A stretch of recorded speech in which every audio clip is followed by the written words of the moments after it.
Vamos lá, gente. Desculpe o atraso, mas é que eu estava fechando todos os intermeios lá do café. Pessoal da imaginação tá com o meu jogo aí? Normal? Tudo bem? Ótimo. Muito bom. Deixa eu descansar um pouco, né? Ficar velho não é fácil não, meu filho. É uma benção. Vai dar um trabalho, hã? Ah, obrigado. Oh, que delícia. Eu chego lá ainda, eu chego lá. E a neta também? Ah, que delícia. Muito bem, nós vamos falar sobre família acolhedora.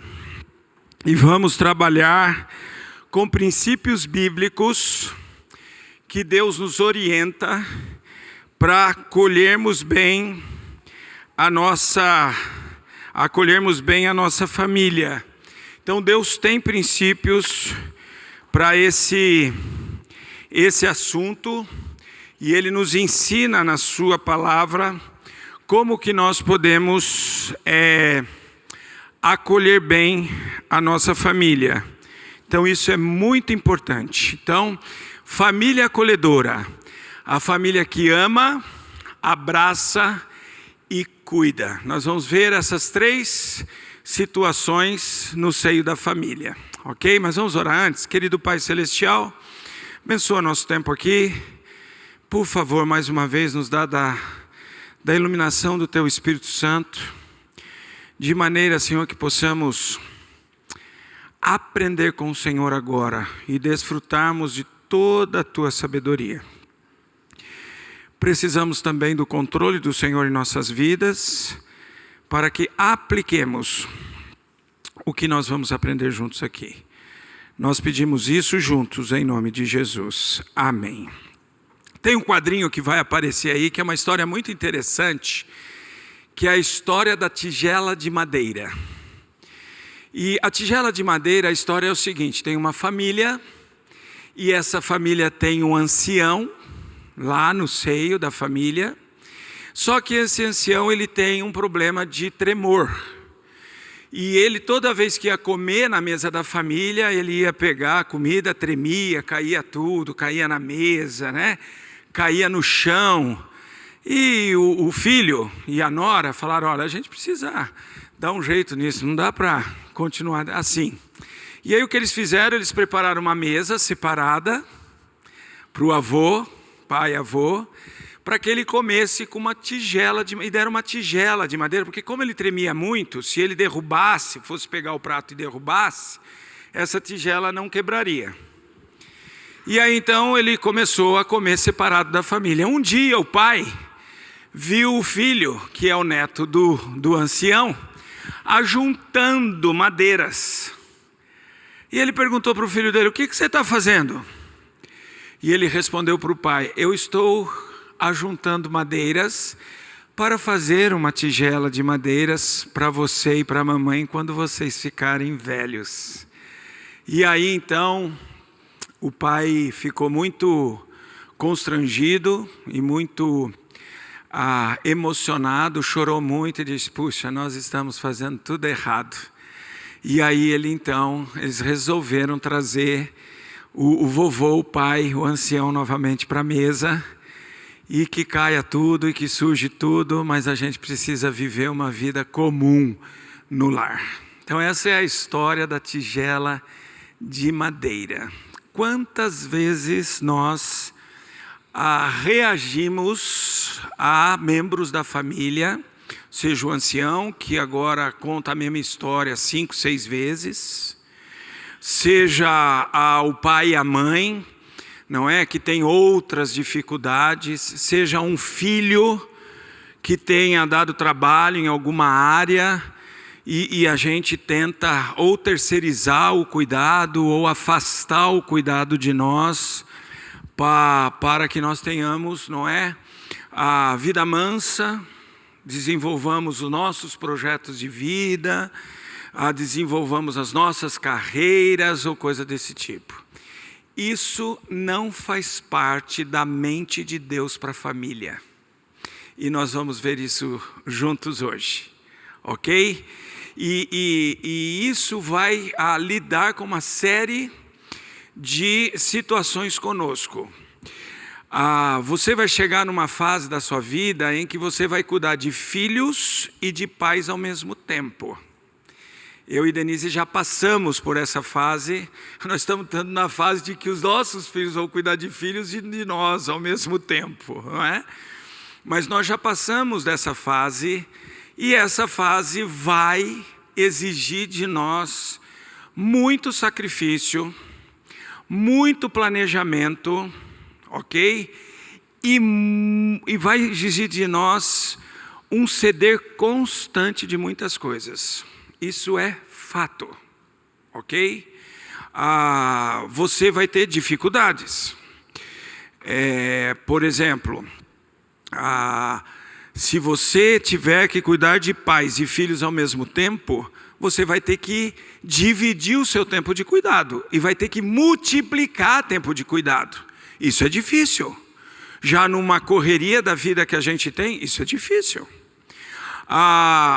Muitas vezes o ancião, quando vem viver junto com a gente, muda o esquema de vida. Eu me lembro que no início, em que minha sogra faleceu, aliás, a minha sogra teve câncer, ficou 2 meses internada aqui no hospital em São Paulo, e nós morávamos em Atibaia, e a Denise cuidou da mãe dela 2 meses no hospital. Então eu fiquei 2 meses em casa sozinho com os filhos. Então nós tivemos que mudar toda a logística, mudar uma série de coisas. Eu tive que reagendar os meus compromissos no seminário que eu dava aula, porque agora eu tinha que fazer o papel de pai e mãe, porque a mãe deles estava aqui em São Paulo cuidando da vovó. Então essas coisas acontecem, tá? A Denise, por exemplo, ela teve que mudar uma série de ritmos e de logística quando eu operei as minhas próteses, porque exigiu muito mais cuidado dela comigo do que ela tem normalmente. E ela tinha que cuidar de mim e dos filhos, não é? Ela tinha toda a carga do cuidado normal da vida dela e agora também do marido, que estava protetizado. Os primeiros 3 meses foi um terror, graças a Deus pela minha fisioterapeuta, que aqui está, que cuidou de mim com muito carinho, não é? E me ajudou a recuperar, mas hoje eu estou assim, mas na época é um estresse enorme. Eu me lembro que a Denise forçou eu ir na cozinha jantar, porque eu estava jantando na cama, eu não queria, era um negócio que não podia cruzar a perna, não podia fechar pé, né, doutora? Não podia, porque senão a prótese se desloca, ai que loucura! E a Denise, não, você dá para sentar. Acho que ela conversou com a Aline, e a Aline disse, não, dá para comer na cozinha. Vocês fizeram um conluí aquele dia, não foi não? E eu me lembro que a Denise falou, você vai para a cozinha. E eu falei, não vou. Eu sou um cara teimoso, tá bom, gente? E eu falei, não vou, eu não posso, eu vou deslocar minha própria... Darcy, você pode vir, pega aqui, vem no andador e vai para a cozinha. E eu fiquei tão irritado da Denise me forçar a ir para a cozinha, que quando eu sentei na cadeira da cozinha, eu surtei, eu comecei a chorar, eu choro baixinho, né? Eu comecei a chorar e não parava de chorar, eu não parava, porque eu estava pondo para fora todo o estresse que eu tinha de não poder cruzar a perna, não poder fechar pé, dormir com o aparelho no meio da perna, a barriga para cima, nem dormia, eu dormia direito, né? De medo de que essas próteses deslocassem. Esses são cuidados que a gente tem. Muda, tem estresse na família, ok? Meu sogro, quando veio, logo que a minha sogra morreu, ele andava arrastando o pé no apartamento a noite inteira. Então a gente ouvia a noite inteira, porque ele fechava a porta e andava de novo, isso a noite inteira. Então a gente teve que lidar com essas coisas. Então essas dinâmicas exigem de nós convicção bíblica, amor bíblico, sacrifício bíblico, ok? Então vamos lá.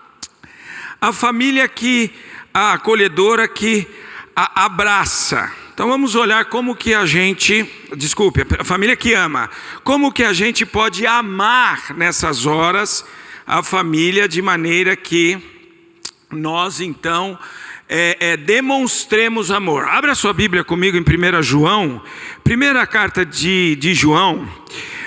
Ele escreve uma carta para mostrar como nós cristãos vamos viver de uma maneira em que a nossa vida cristã demonstre que realmente nós temos Jesus Cristo como Senhor das nossas vidas. Havia uma situação no primeiro século em que o gnosticismo, que cria que Jesus não era Deus, falava que Jesus era um anjo, né? Na verdade eles usavam a palavra aion, que é um ser espiritual muito evoluído, uma série de informações desconexas com a verdade de Deus. Então João escreve para trabalhar e mostrar quem é Jesus, por isso que ele fala que ele apalpou Jesus no capítulo 1, andou com ele, não é? Mostrando que Jesus era um homem, 100% Deus, e que ele morreu na cruz do Calvário, e que a gente precisa crer nele, não é? Ele perdoa os nossos pecados. Tudo isso está no capítulo 1, capítulo 2, ele fala que nós devemos andar nele, não devemos amar o mundo. E no capítulo 3 ele fala que nós devemos ter uma vida cristã autêntica que é demonstrada pelo nosso amor um ao outro. Tanto que no verso 15, ele diz: aquele que odeia ao seu irmão é assassino. Então não há lugar para nós, como cristãos, odiar o outro. No ambiente de família não há lugar para nós odiarmos cônjuge, filhos, pais, netos, avós. Na igreja, que é a família maior, não há lugar para ódio. A Bíblia é muito clara em dizer: todo aquele que odeia seu irmão é assassino. Ora, vós sabeis que todo assassino não tem a vida eterna permanente em si.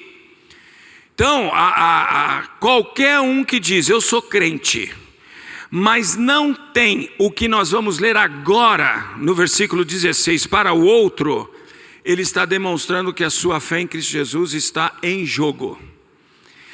Tiago, outro autor bíblico, outro apóstolo, ele diz assim: se a nossa fé não tiver obras, ela não vale nada. Não quer dizer que a obra salva, mas a obra demonstra qual é a fé que nós temos. E lembra o que o pastor Charles falou? Fé é confiar em Deus, mas também confiar na palavra que Ele me traz. É ter convicção e certeza do que Deus está falando na palavra dEle é verdade, e eu tenho que segui-la. E olha o que diz o versículo 16: nisto conhecemos o amor, que Cristo deu a sua vida por nós, e devemos dar nossa vida pelos irmãos. Então, no ambiente de uma família que ama, há sacrifício um pelo outro. Dar a minha vida para o meu irmão significa eu sacrificar planos, agenda, lazer, desejos, entende? Por amor ao outro. Então, no contexto de uma família que acolhe bem e ama, ela se sacrifica um pelo outro. Agora, gente, se eu decido me sacrificar pela Denise, a Denise decide e entende, à luz das Sagradas Escrituras, que ela tem que se sacrificar por mim. Nós decidimos nos sacrificar pelos nossos filhos. Sacrificar para neto é fácil, viu, gente? É fácil. Ainda mais quando o neto estava ali embaixo agora, estava lá no colo da avó, daqui a pouco botou lá no chão, e eu falei, vem! Ela veio andando com todo sorriso para o meu colo. Sacrificar para um serzinho desse é fácil, não é? Agora, sacrificar para o outro, sacrificar minha agenda, sacrificar o meu plano, vou pegar umas coisas mais práticas aqui, o jogo, não é? Sacrificar o meu período de lazer no parque, sacrificar o que você precisa sacrificar por amor a alguém da sua família que muitas vezes fala, preciso de você agora. ou demonstra com as suas fragilidades que precisa que você chegue e carregue, e apoie, e ouça, e converse, e assim por diante. Mas uma família que ama, ela também tem ações de amor um pelo outro. Ela não tem só o sentimento de eu vou me sacrificar, mas ela faz algo. Olha o que diz o texto. Ora, aquele que possui recursos deste mundo e vir a seu irmão padecer necessidade e fechar-lhe o seu coração, como pode permanecer nele o amor de Deus? E aí ele diz: filhinhos, não amemos de palavra nem de língua, mas de fato e de verdade. A palavra fato aqui nessa minha versão, a palavra no original grego é ergon, é obra. Então ele está falando assim, filhinhos, não amemos de palavra nem de língua, mas de obras, atitudes, ações e de verdade. Então nós precisamos demonstrar com as nossas ações que nós estamos dispostos a nos sacrificar pelo outro. Agora, isso é difícil. Isso é difícil. Eu e Denise já tivemos que sacrificar tempo de férias por amor ao cuidado de família. E isso não é fácil fazer. Eu não fiz com toda a alegria do meu ser. Eu fiz como sacrifício. E sacrifício dói. Sacrifício sangra. Sacrifício mata. Essa é a ideia da palavra sacrifício. Tá bom? Por isso que o texto diz: nisto conhecemos o amor, que Cristo deu a sua vida por nós. Sangrou, morreu. Ok? Por o outro. E aí eu entendo que isso exige ações que podem me sangrar, podem me matar, podem doer. Por amor ao outro. Algumas vezes vamos ter que fazer isso. E abortar férias, mudar uma saída planejada para algum lugar, chegar cansado e ter que arregaçar as mangas e trabalhar muito mais. Eu me lembro que uma vez eu estou falando isso com toda a paz no meu coração, porque nós decidimos amar nossos pais e decidimos cuidar deles. Eu me lembro que uma vez eu fui resolver uma questão aqui com a igreja, com o administrador da igreja, lá na cidade de Piracicaba. E fomos de manhãzinha e voltamos bem tarde do dia. E a Denise me ligou e disse assim: olha, se prepare porque o meu pai está surtando, ele está querendo me pegar aqui. Eu estou trancada no quarto. Meu sogro tinha momentos assim de dificuldade, de concatinação, né? E ele vai: eu estou trancado aqui porque ele está querendo me pegar. Então você vai chegar e vai ter um estresse aqui para você ter que gestar. E eu cheguei cansado, esgotado, e meu sogro estava em surto psicótico, e eu tive que cuidar dele, com amor, com carinho, com dedicação, porque ele estava querendo pegar a filha dele, não é? E eu então fui, sentei com ele, conversei com ele, acalmei o coração dele, falei: é sua filha, aí pedi para ele sair do quarto, chegar perto dele: olha, ela é sua filha, ela ama o Senhor, ela está cuidando do Senhor. Eu estou contando agora, parece que foi fácil, não é? Mas foi um estresse, foi uma dificuldade. Algumas vezes, quando a minha mãe teve o AVC, ela me ligou, eram umas 11 horas da noite, ela disse assim: eu não estou passando bem. Falei: estou indo buscar a senhora agora aí. Ela morava em Sorocaba. Eu saí daqui, fui até Sorocaba, 11 horas da noite, cheguei lá perto da 00:30, coloquei a minha mãe no carro, trouxe ela para São Paulo, chegamos aqui quase 2 horas da manhã. No dia seguinte, cedinho, levei ela ao médico que era aqui da igreja, ele fez todas as análises e ela teve o AVC. E ela precisou, ela ficou internada 90 dias no Hospital São Paulo. Então, eu preciso ter ações amorosas. Eu não podia falar: mãe, não dá para eu ir agora, é 11 horas da noite. Se vira aí. Como é que ela ia se virar sozinha? Tendo sintomas do AVC, tendo já formigamento na mão, moleza nas pernas, ela precisava de ajuda. E ela queria morar na cidade dela, em Sorocaba. Ela ficava um tempo na minha casa, um tempo na casa do meu irmão, mas ela queria morar em Sorocaba. Tinha a irmã dela, tinha a família dela lá. Então, essas coisas, nós precisamos ter ações de amor um pelo outro. Isso demonstra uma família que ama. Uma família que abraça.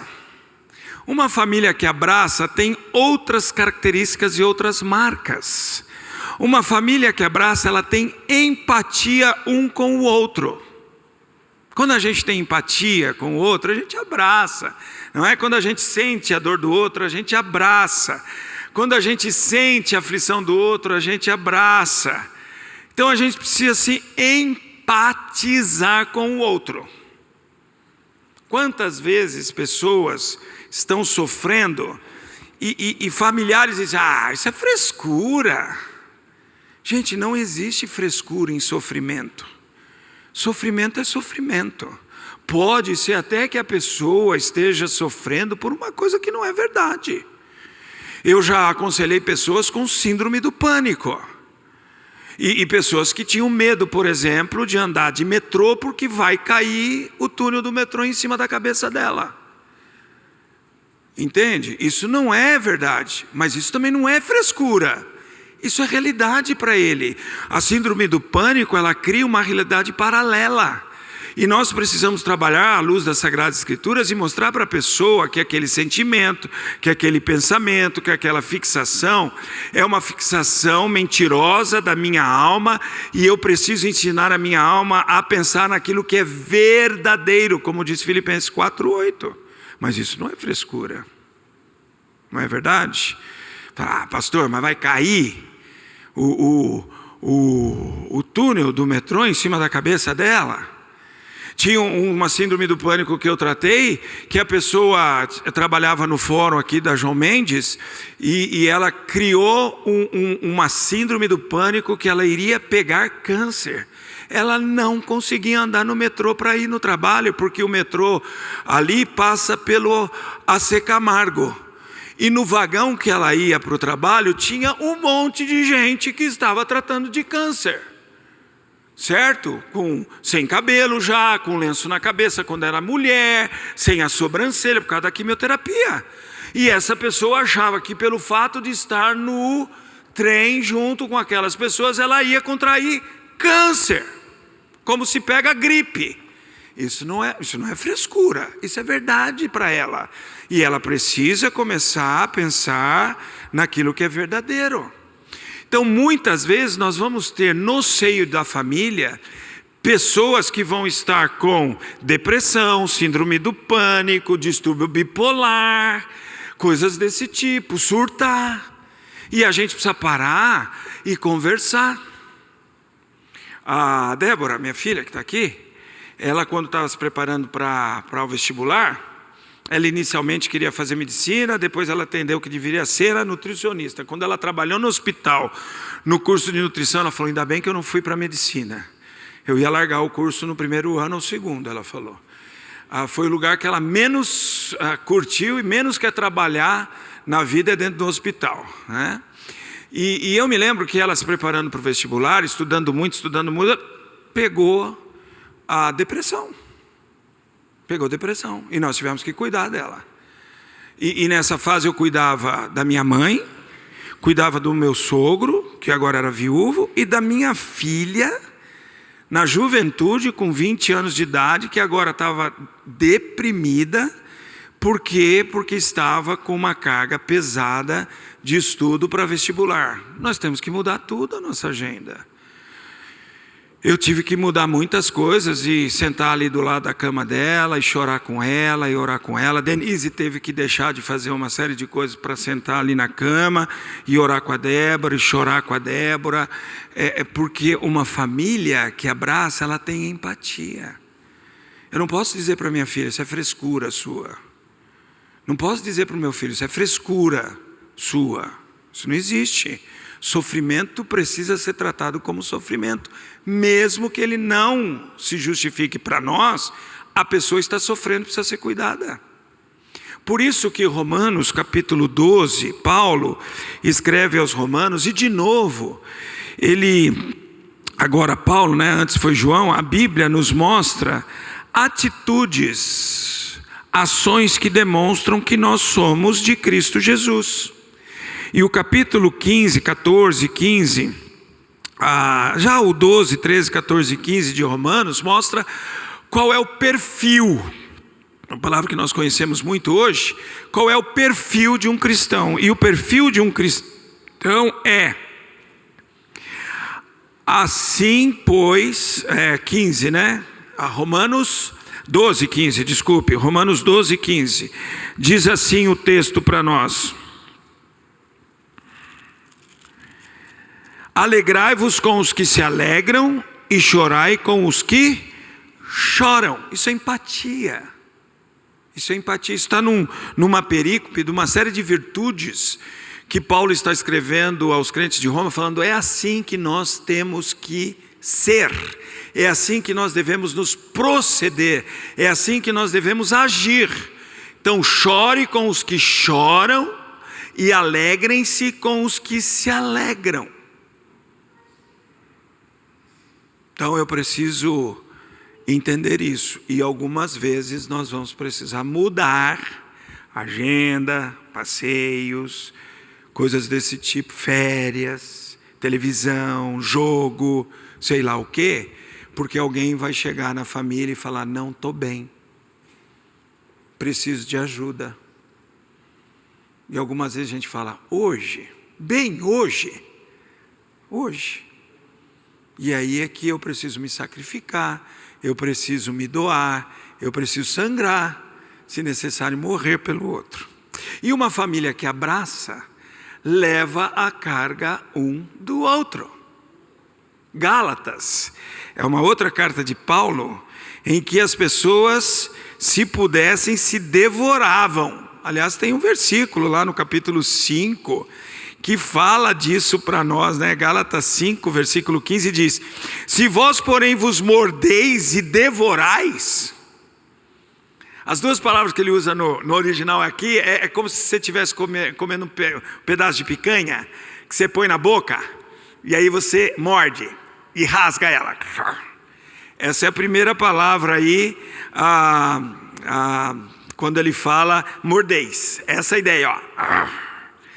E a segunda, devorar, é quando você começa a mastigar esse pedaço de carne, começa a dilacerar, começa a triturar esse pedaço de carne na boca. Olha o que ele diz: se vós, porém, vos mordeis e devorais uns aos outros, vede que não sejais mutuamente destruídos. Quantas famílias estão destruídas porque indivíduos no seio da família se mordem e se devoram? Não é verdade? Há um ambiente de dilaceração emocional, um ambiente de dilaceração espiritual, com aquelas palavras mordazes, com aquelas ações, não é?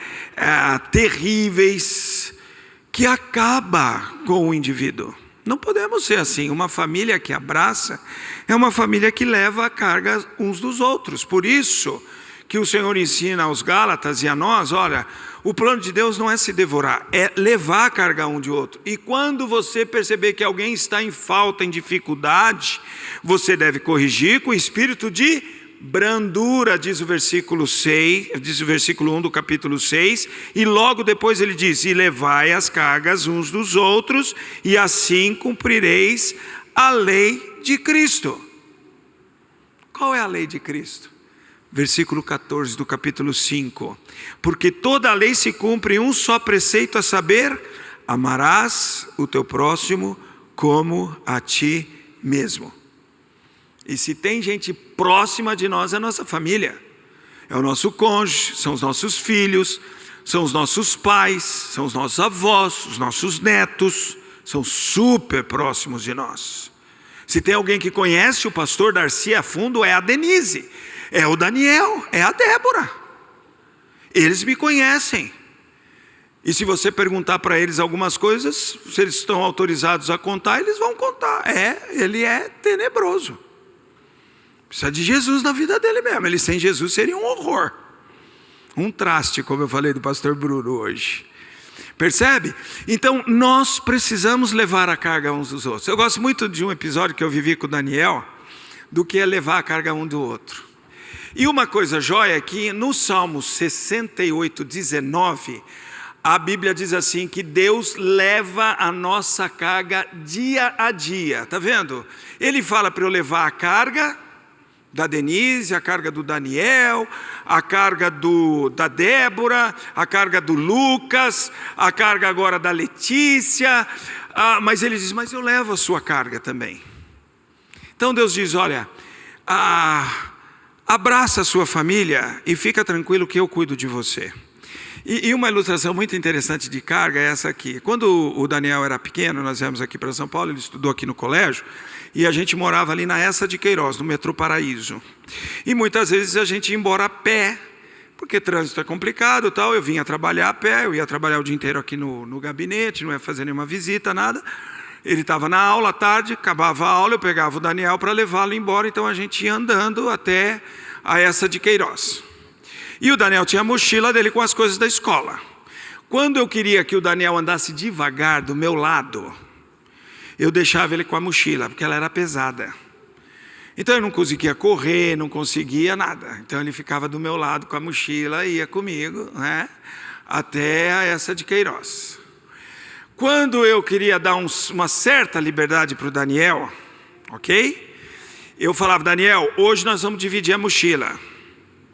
Então eu pegava numa alça da mochila, ele pegava na outra, e aí ele tinha uma certa liberdade, ok? A gente ia junto, às vezes ele dava uns pulinhos, corria um pouquinho, eu puxava, mas eu estava segurando numa alça e ele numa outra. Quando ele largava a alça, combinamos de segurar a alça juntos. Quando eu queria dar liberdade para o Daniel, que ele podia correr até um pouco na minha frente, voltar, dar volta no poste de ferro das placas, né? Porque a criança faz isso, né? Sobe na placa, escorrega. É assim. Então, eu tirava a mochila do Daniel e eu levava a mochila. E ele tinha liberdade total. Percebe o que é levar a carga do outro? É você tirar o peso do outro e demonstrar com o seu amor, com o seu abraço, com o seu cuidado, que ele está aqui para ser apoiado e suportado por você. Isso é uma família que abraça. Agora, uma família que cuida. Deus é um Deus que dá exemplo disso. Lá em Isaías 46, 4... Deus, Ele é um Deus paciencioso. E Ele diz assim para nós, olha, eu não vou ficar irritado porque você vai envelhecer. Eu não vou deixar de cuidar de você porque você vai envelhecer. Eu não vou deixar de ouvir você porque você vai contar para mim a mesma história e vai fazer a mesma oração 10 vezes no dia. Deus não faz isso. Deus não age assim, lá vem o vô e a avó com aquela história de novo, já contou 50 vezes a história. Deus não faz isso, Ele não olha para nós na ancianidade e diz, lá vem meu filho de novo, contar a mesma história. Já respondi você. Deus não faz isso. Olha o que Ele faz com a gente. Até a vossa velhice, eu serei o mesmo. Assim como Ele cuidou de mim quando eu era criança, adolescente, jovem, adulto produtivo, Ele continua cuidando de mim e de você na aposentadoria, na cadeira de roda, no leito de enfermidade, nas dificuldades e fragilidades para andar, para sentar, para dormir. Não é verdade? Por isso que Ele diz assim, eu cuidarei de vocês porque eu sou o mesmo até a velhice e ainda até as cãs. Cãs é a palavra para velho na Bíblia. Até a velhice eu vos carregarei. Já o tenho feito, levar-vos-ei, pois carregar-vos-ei e vos salvarei.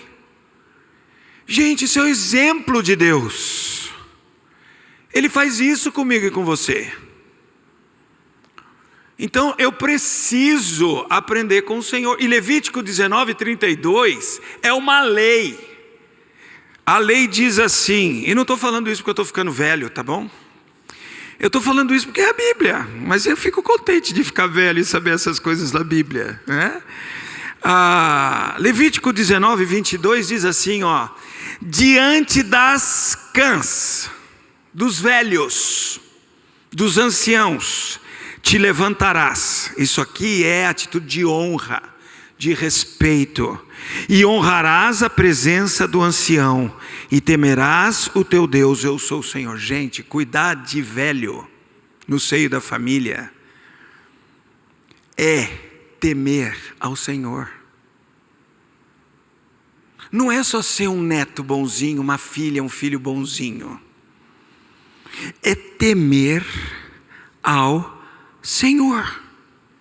Aquele que respeita o ancião, aquele que cuida do ancião, honrando a presença dele, teme a Deus. Então a gente precisa fazer isso. A minha mãe, quando teve AVC, e ela ficou 90 dias internada no Hospital São Paulo, eu fui visitá-la todos os dias que ela esteve internada. E passei um tempo ali com ela, orando, cuidando. Ela não sabia mais quem eu era.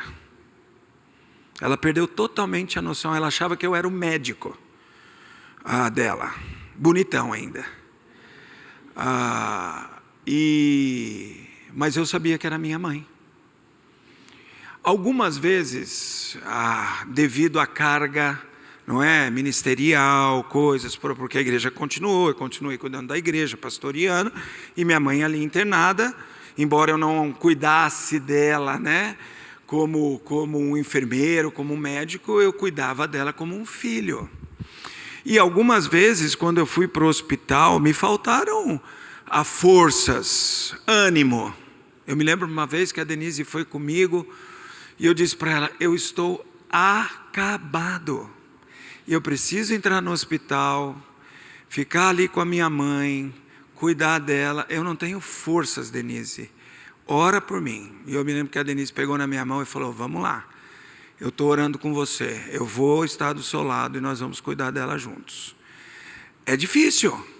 90 dias, todos os dias.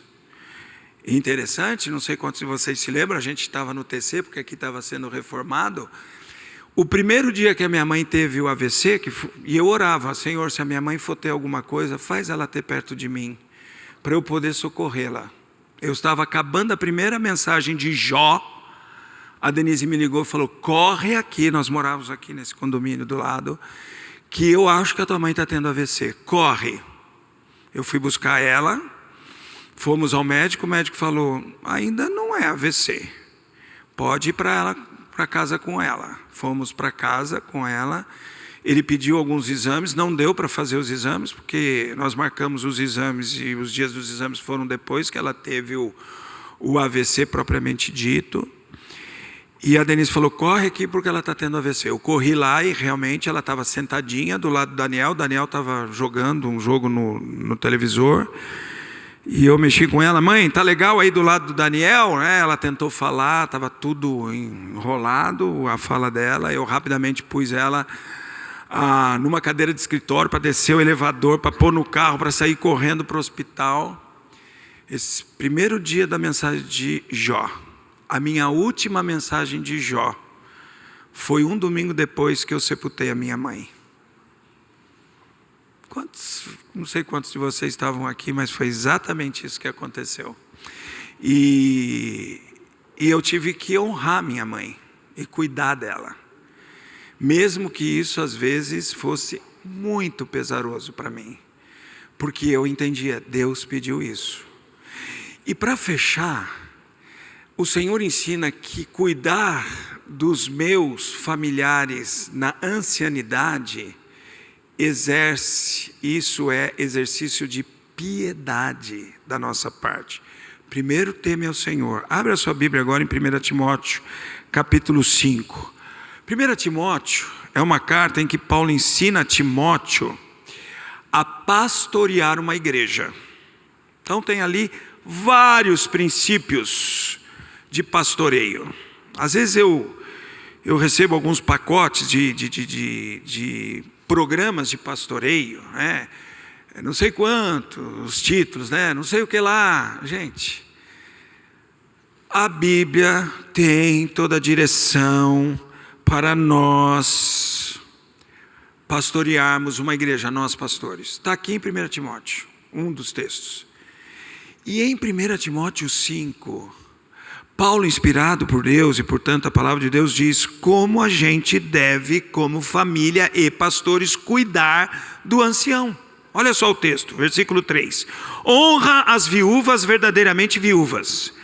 Mas se alguma viúva tem filhos ou netos, que estes aprendam primeiro a exercer piedade para com a própria casa e recompensar os seus progenitores, pois isto é aceitável diante de Deus.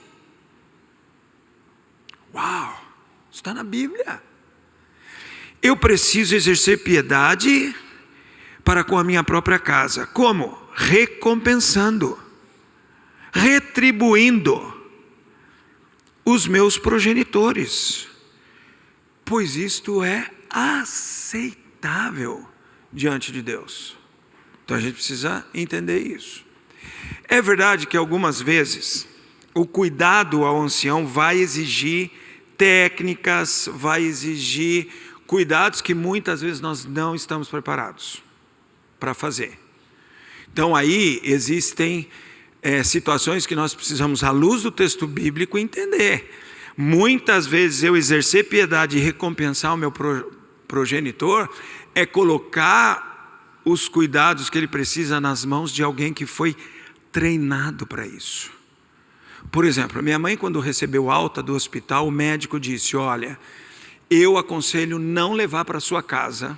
Eu falei para ele onde a gente morava, os apartamentos aqui eram de 70 metros, eu ia ter que pôr uma cama hospitalar na sala do apartamento, não cabia nos quartos. Ela estava traqueostomizada, é isso, enfermeira? Traqueostomizada.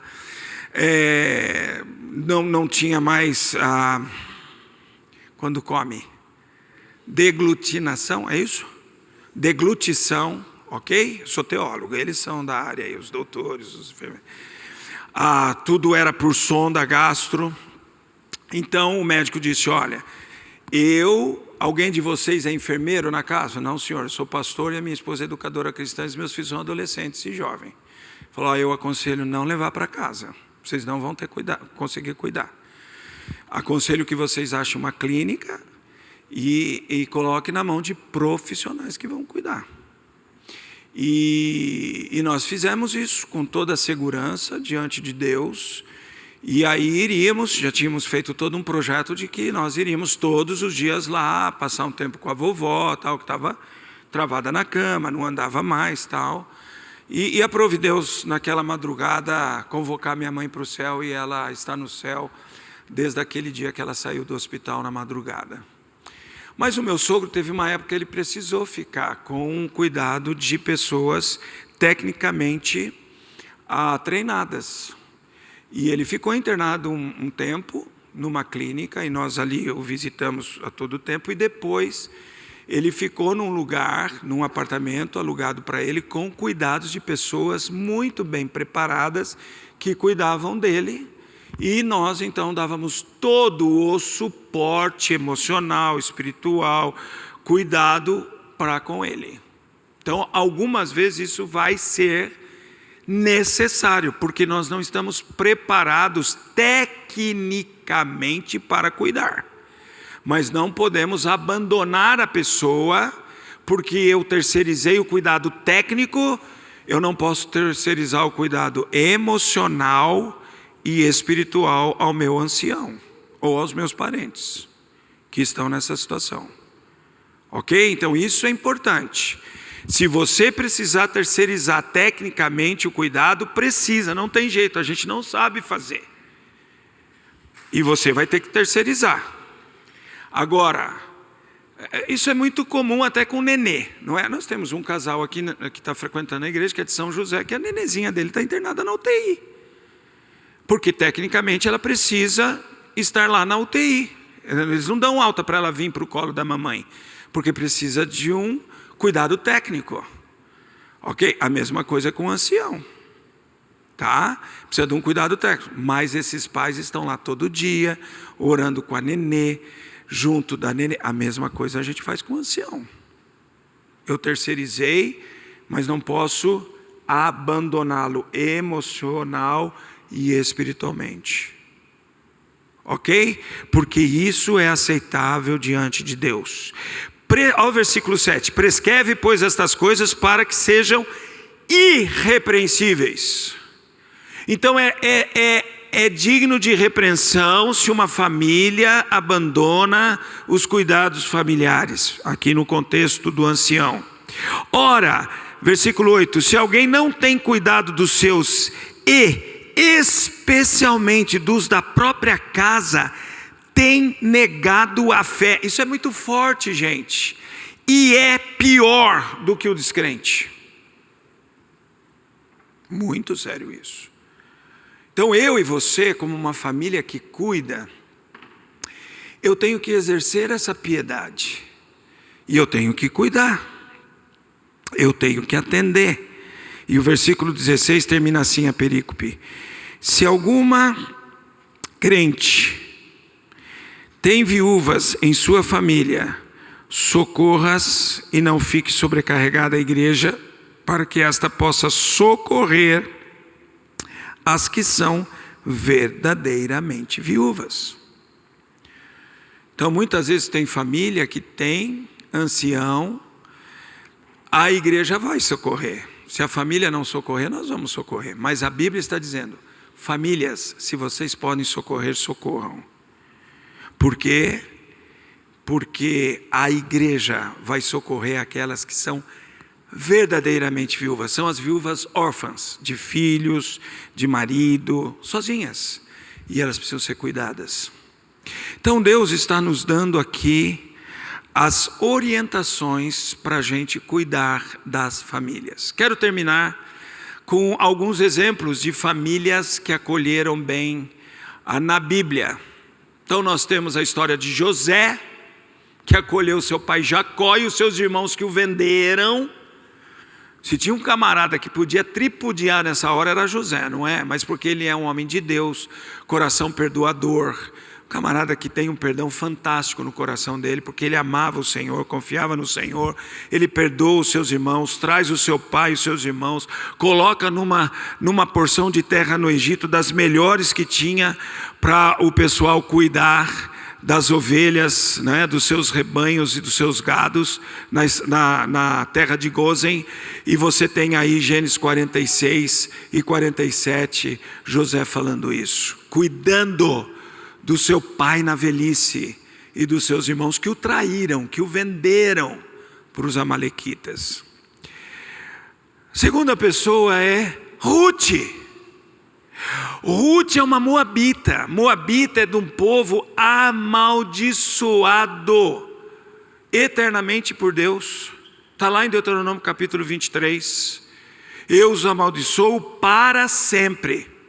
Mas quando um moabita reconhece o Deus verdadeiro, entrega-se a esse Deus vivo e verdadeiro, sabendo que Ele é salvador da sua vida, ela se tornou de moabita, maldita eternamente, para uma das progenitoras de Jesus. Ela está na genealogia de Jesus, no capítulo 1 de Mateus.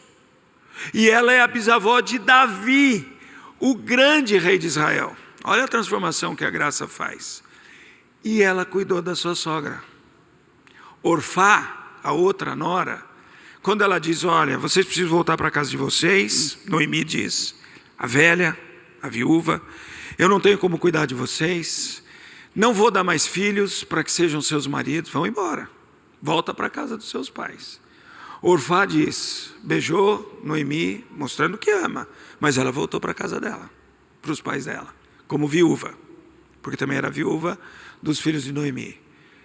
Só que Ruth falou: não, aonde você for eu irei, Aonde você deitar, eu deitarei.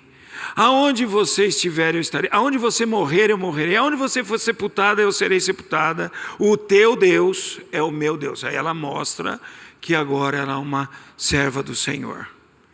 E a história de Noemi com Ruth é encantadora. Quer ser uma sogra legal? Seja uma Noemi. Aprende com Noemi no livro de Ruth.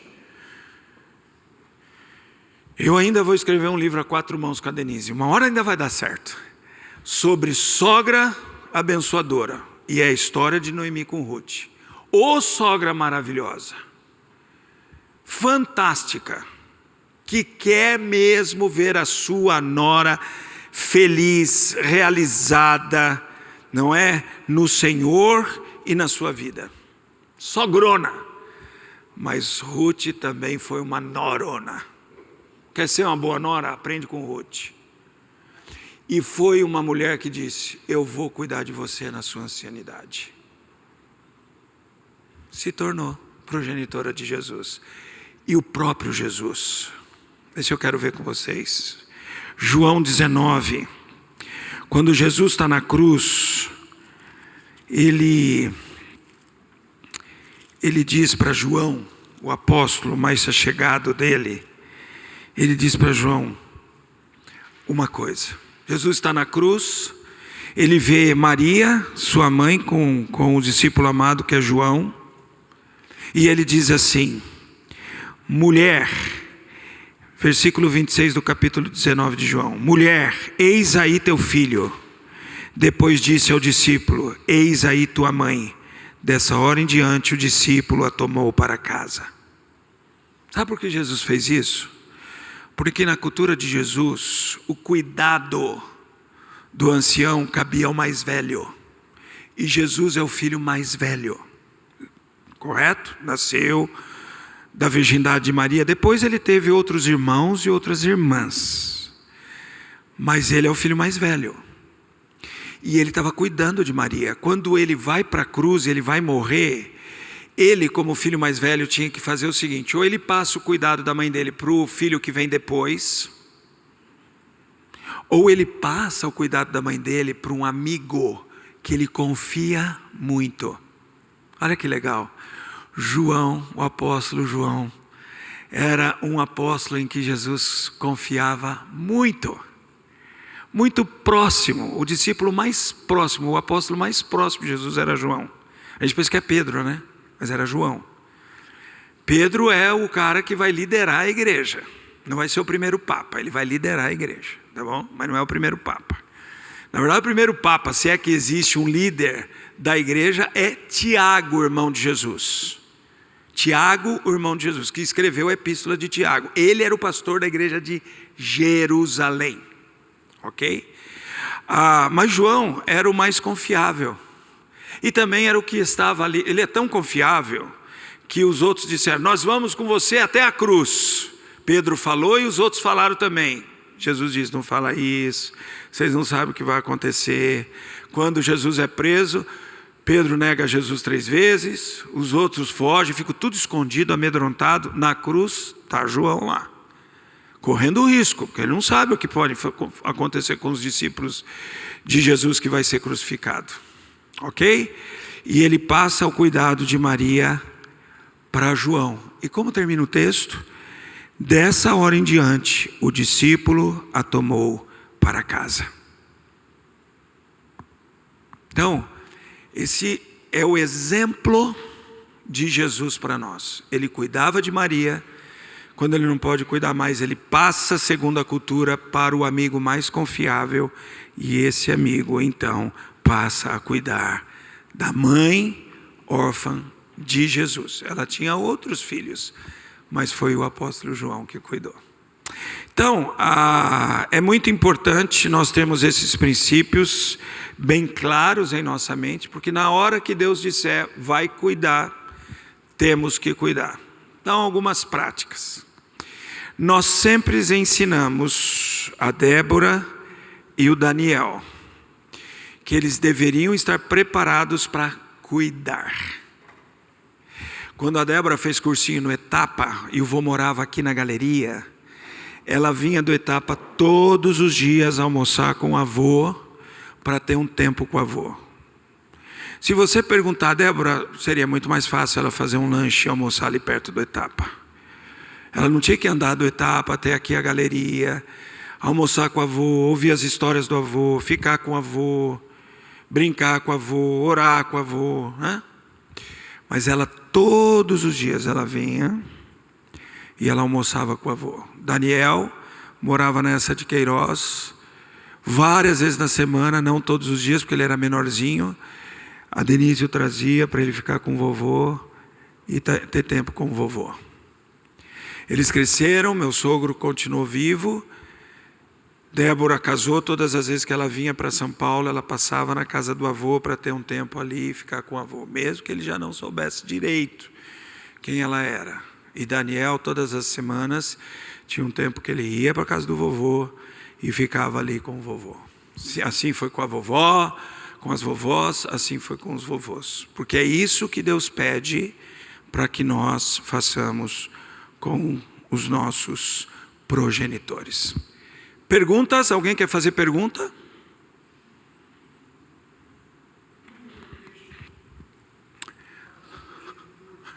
Primeira Timóteo 5. É só fazer uma pergunta, acrescentar para o senhor. Aquele texto de onde você for eu irei, é para a noiva. Não. Não. Ruth para a sogra. Eles usam para a noiva, né? Usam para a noiva, mas é um aviso à noiva que ela vai ter que seguir a sogra, né? Isso tem que constar. Muito bem lembrado, muito bem lembrado. Muitos casamentos usam Ruth 1 para a declaração da noiva para o noivo, mas na verdade é da nora para a sogra. E a irmã que está falando, lembrar a nora que vai cuidar. É muito bom. É isso mesmo, isso mesmo. Mais alguma pergunta? Lá.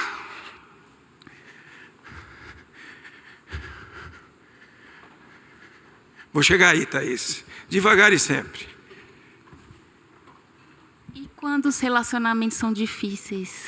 Sogra, nora, a gente cuida do mesmo jeito, mas não é tão fácil na prática, né, pastor?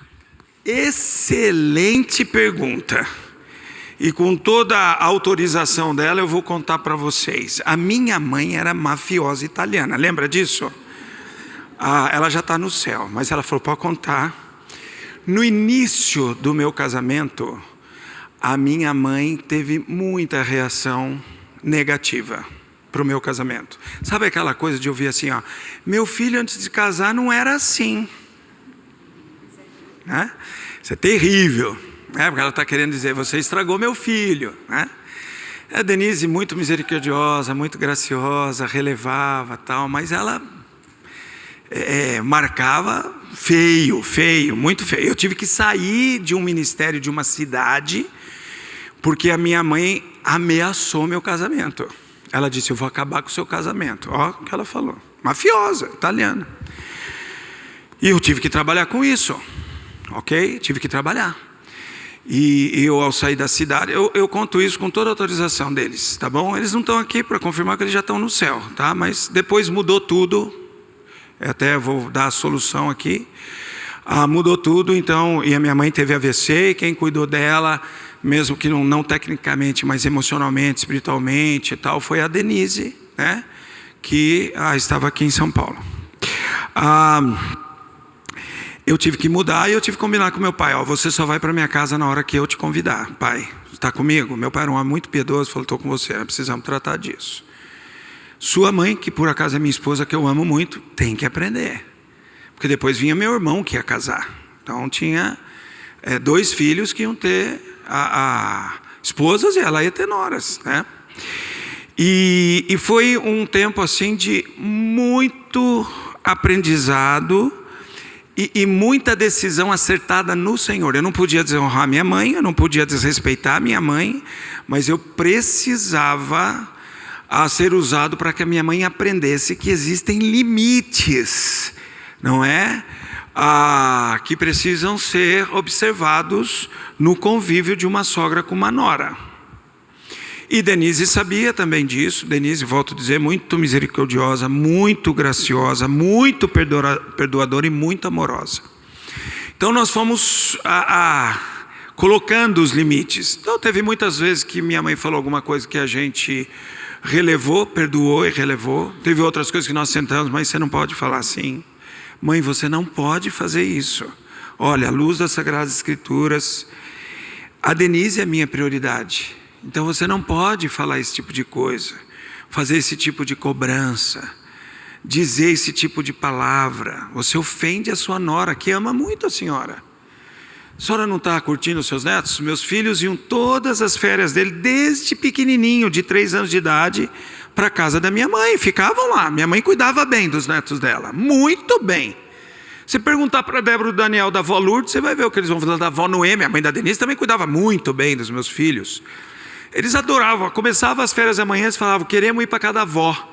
Porque no dia seguinte eles ligavam, a gente está tomando café com a avó. Sabe o que a gente está tomando de café? Coca-Cola e chocolate. Olha aí, nutricionista. Coca-Cola e chocolate. Por isso que o Daniel é daquele tamanhozinho lá. Culpado da minha avó que deu Coca-Cola, da minha mãe que deu Coca-Cola e chocolate para ele. Mas precisava ter os limites. Então a primeira coisa, a gente tem que ter um coração perdoador. E tem coisas que você tem que dar um destino reto e direto quando ouvir. Entra por aqui, sai logo por aqui. Não deixa chegar no coração, não. A Bíblia diz que a gente não pode dar valor para as palavras do insensato, da insensatez. Algumas vezes, minha mãe foi muito insensata. Foi uma mulher muito sábia em me ensinar a amar a igreja. Mas no relacionamento inicial do meu casamento, muita insensatez. Depois ela mudou, ela entendeu. Fomos conversando, acertando, perdoando, mostrando à luz do texto bíblico, olha aqui o que se espera. Muitas vezes usei Noemi e Ruth para ela, usei outros textos bíblicos que falam, não é? Ela foi compreendendo, ela era uma crente, mesmo sendo crente, deixou que a carnalidade tomava conta e falou, vou acabar com o seu casamento. Lembra que ela falou isso? Não, peraí, não vai não. Nós vamos trabalhar isso aí. E era uma crente que foi deixando se transformar pela graça de Jesus e se tornou uma bênção. O relacionamento, nos últimos anos de vida da minha mãe, até na viuvez, meu pai morreu em 2001, ela veio morrer só em 2012. Todos esses anos nós cuidamos da minha mãe como viúva e num relacionamento pleno e tranquilo com a Denise. Vivia aqui em casa, em São Paulo. E nós, lá na casa dela, com os filhos. Mas isso exigiu um coração perdoador, um ensino assertivo bíblico. Então a gente não fala o que a gente acha, a gente mostra o que Deus determina. Ok, não é o que eu acho. Não quero a minha mãe em casa. Isso é o que você acha. O que a Bíblia diz? Você recebe? Recebe. O que você faz quando ela fala coisas indesejáveis? Você abre a Bíblia e diz, mãe, você não pode falar isso. Mãe, você não pode ter esse sentimento. Mãe, isso é amargura no coração. A Bíblia diz, longe de vós toda a amargura. Você precisa tirar isso do seu coração. Mãe, a Denise não compete com você. Você é minha mãe. A Denise é minha esposa, é diferente. Você tem que entender isso. Você é mãe. Mãe é assim, segundo as Sagradas Escrituras. Esposa é assim. Está claro isso para você, mãe? Você está entendendo o que a Bíblia está ensinando para nós aqui, mãe? Então, coração perdoador, ensino assertivo, ok? E reconciliação na graça de Deus. Porque perdoou, tem que reconciliar. Não é essa coisa que perdoei, mas não vou conviver mais juntos. Já pensou se Deus fizesse isso comigo, com você? Eu te perdoo, mas você vai para o inferno do mesmo jeito. Vou te levar para o céu, não. Não existe isso, certo? Então não existe isso também dentro da família. Perdoou? Traz para dentro da reconciliação, traz para casa, fica aqui. Aconteceu de novo? Vamos perdoar, vamos ensinar, vamos reconciliar. Deus honra isso e honrou na minha família. Última pergunta para a gente terminar. Alguém tem? Lá, Vivian.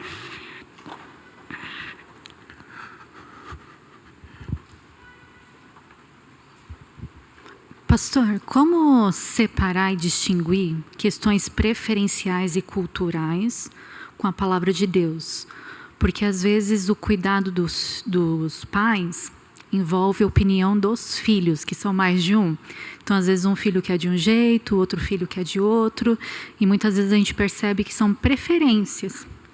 Então, como a gente conversar para falar assim, olha, isso é preferência, isso é texto bíblico, vamos tentar chegar num consenso, porque às vezes os filhos confundem mesmo, né? Muito boa pergunta.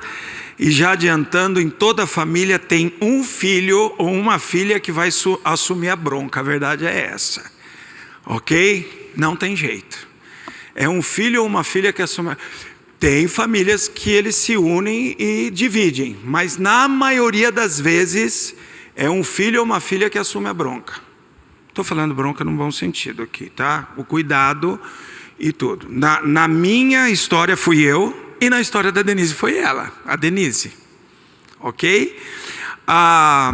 Quando a cultura ofende a palavra de Deus, joga fora a cultura. Joga fora a cultura. Então, a cultura familiar, joga fora a cultura. A Bíblia não reconhece esse tipo de coisa. Então, você não pode fazer isso. Sempre tem que ter uma conversa na família em que vai se determinar os parâmetros e também se determinar as decisões que vamos tomar. Embora na minha família e na família da Denise fomos nós que assumimos o cuidado, sempre houve uma conversa com todos da família, definindo parâmetros, estratégias e decisões. Ok? Então, vamos sentar aqui agora. É o seguinte, gente. Está acontecendo isso vai exigir isso. Por exemplo, algumas vezes eu saí de férias com a Denise. Nós tivemos que deixar a minha mãe aos cuidados do meu irmão.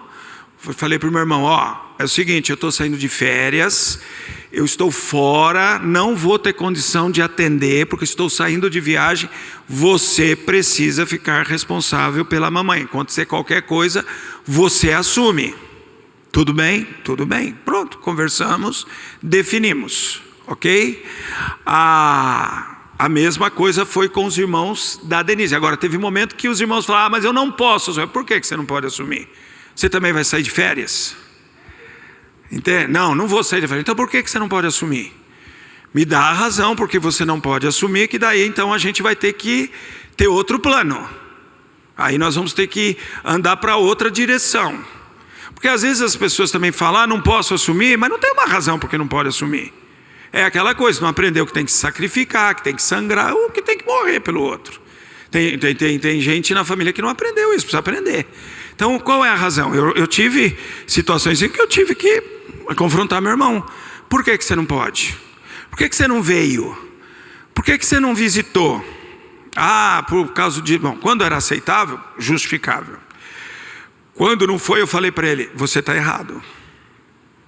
Da próxima vez não faça assim, age de forma diferente, porque à luz das Sagradas Escrituras, o que você fez desonrou ao seu Deus e não cuidou da mamãe viúva. Então você precisa mudar. Teve momentos em que nós fizemos isso. Fiz com meu irmão, fiz com os irmãos da Denise, mas a Denise que fazia com os irmãos dela, né? Porque é difícil às vezes a confrontação do cunhado para a cunhada. Então sempre na família eu fazia e a Denise fazia.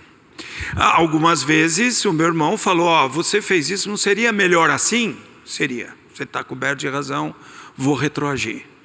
E conversava e acertava, mas quando a cultura ofende o cuidado bíblico, a gente tem que mudar a cultura, ok?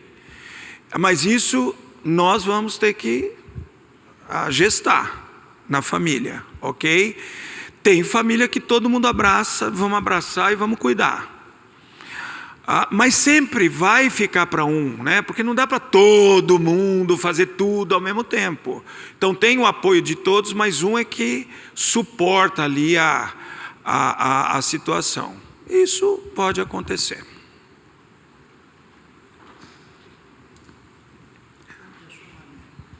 Quando o irmão chegou com o seu irmão, falou para ele que o senhor ia sair de férias e ele precisava assumir, se ele tivesse questionado, que ele também não poderia.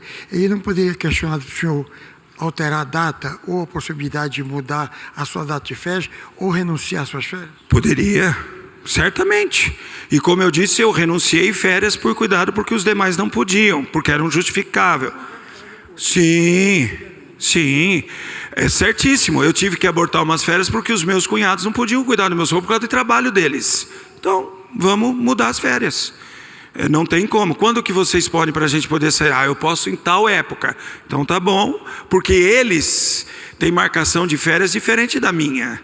A minha como pastor e eu como os pastores auxiliares, eu posso migrar minhas férias e replanejá-las. Eles do trabalho não podem, porque eles determinam, você vai tirar férias agora. E um é médico, o outro era professor de faculdade, era complicado. Eles falaram, não podemos, então a gente não sai de férias agora, sai depois, eu posso replanejar as minhas férias. É super justificável. Por isso que eu falei, conversa, tem que conversar, botar na mesa e melhorarem os planos e as estratégias. Sem demonstrar para a pessoa que está sujeita aos nossos cuidados que ela é um peso. Porque ela não é. Ela é um cuidado que Deus pediu para eu fazer. Não pediu? Não está na Bíblia? Então não é um peso. Muito cuidado com isso. De jogar para aquele que precisa do cuidado que ele se tornou um peso. Não é. Ele é um cuidado que Deus pede para eu ter. Então nunca é um peso. Ok? Olha, se vocês tiverem qualquer dúvida, eu e Denise estamos à disposição, tá bom? Nós vivemos à luz do princípio bíblico, as nossas experiências, e foi muito bom. Tivemos lutas, desafios, tivemos que sangrar, né, muitas vezes, sacrificialmente, mas Deus nos deu todo o suporte, todo o sustento. Se você tem uma dificuldade muito grande com alguma sogra que precisa lidar com algumas coisas, converse com a Denise. Ela teve uma experiência muito abençoada com Deus em relação ao relacionamento dela com a minha mãe. E a Denise teve um coração muito perdoador, muito gracioso e muito misericordioso, e conquistou a minha mãe. Conquistou a minha mãe. De uma mulher que vinha e mexia no armário no início do casamento, quando chegava em casa no final, ela dizia: Denise, o que você quer que eu faça e o que eu posso fazer? Você me dá as direções e eu estou aqui para te ajudar. Olha que mudança. Ela chegava e mudava. Não, isso aqui não é bom aqui não. Mudava na minha casa lá. Isso aqui está errado, Denise. Não é aqui que põe não. Mudava. Depois que ela aprendeu, ela chegava em casa e falava: Denise, eu estou aqui para servir você. O que eu faço? O que você quer que eu faça para tornar a sua vida mais fácil enquanto eu estiver aqui? Está vendo? Isso é a graça de Deus e a transformação de Deus. Amém? Pai querido, muito obrigado pela segurança da Tua palavra, pela maneira bondosa que o Senhor compartilha ela conosco. E nós te agradecemos. Ajuda-nos, Senhor, a aplicarmos a Tua palavra de maneira que colhamos, primeiramente, Senhor, a bênção do Senhor, porque o Senhor será agradado pelas nossas atitudes, ações e sentimentos. E em segundo lugar, Senhor, porque nós estaremos atendendo bem aqueles que nos amam, que deram as suas vidas por nós quando éramos nenéns, quando éramos crianças, e agora quando somos adultos precisamos recompensar como a Tua palavra nos ensina. Dá-nos sabedoria, força e ânimo. Peço a Tua bênção sobre essas famílias, que elas sejam encontradas como famílias benditas do Senhor. Oramos em nome de Jesus. Amém, Senhor.